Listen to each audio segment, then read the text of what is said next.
شروع اللہ کے نام سے جو بڑا مہربان نہایت رحم والا ہے۔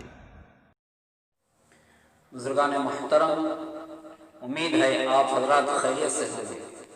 اللہ تعالیٰ آپ کو ہمیشہ خوش و خرم رکھے۔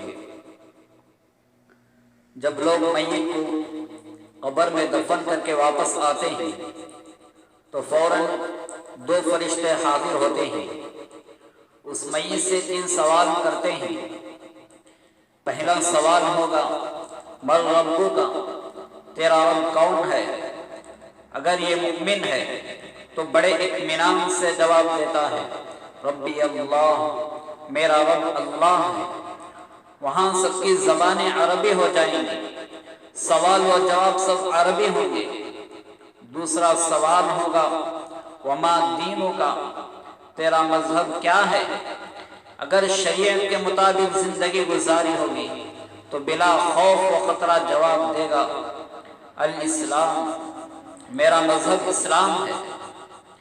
تیسرا سوال ہوگا من نبیک، اگر اس نے سنت کے مطابق زندگی گزاری ہوگی تو فوراً کہے گا نبینا محمد صلی اللہ علیہ وسلم، ہمارے نبی محمد صلی اللہ علیہ وسلم ہیں۔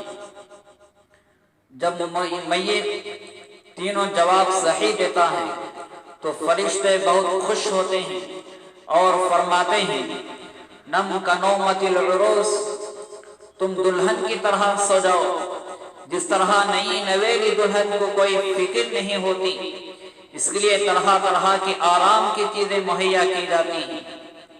حدیث میں آتا ہے جب بندہ قبر کے سوال و جواب میں کامیاب ہو جاتا ہے تو اللہ تعالیٰ فرماتے ہیں یہ میرا سچا بندہ ہے، اس کے لیے قبر میں جنت کا بستر بچھا دو، اس کو جنت والی پوشاک پہنا دو، جنت کی طرف سے ایک دروازہ کھول دو۔ رسول اللہ صلی اللہ علیہ وسلم نے فرمایا پھر اس مؤمن کی طرف جنت کی ہوائیں، جنت کی خوشبو آتی رہے گی تا حد نکاح اس کی قبر کشادہ کر دی جائے گی، یہاں تک کہ جنت کے مناظر جب تک چاہے جہاں تک چاہے دیکھتا رہے گا۔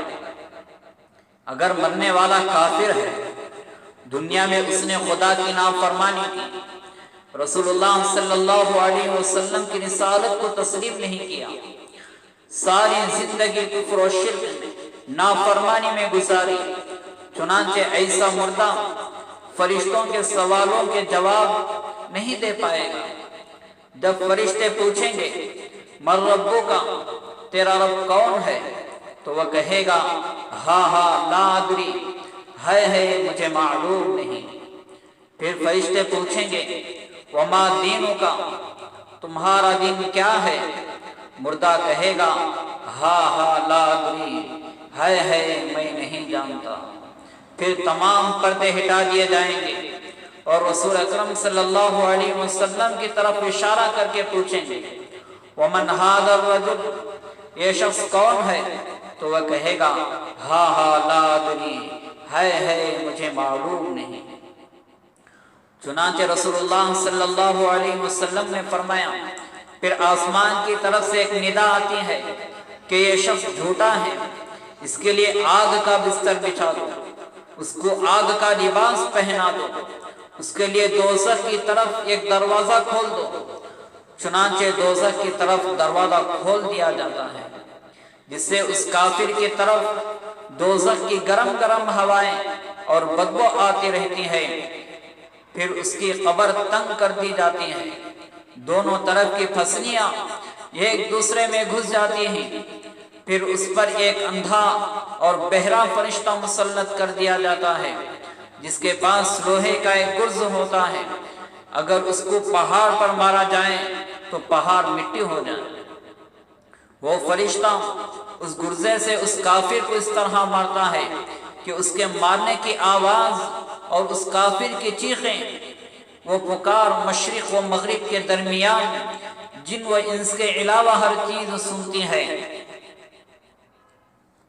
بزرگان محترم، اصل زندگی تو مرنے کے بعد ہی شروع ہوتی ہے، اس لیے دنیا کی زندگی تو فانی زندگی ہے، ختم ہونے والی ہے۔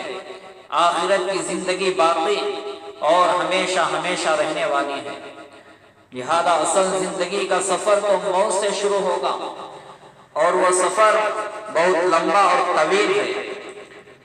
اس سفر کی نہ کبھی شام ہوگی۔ دعا کریں کہ اللہ تعالی ہم سب کے لیے اس سفر کو آسان فرمائے۔ Hey there. Subscribe to my channel. And also press this bell icon.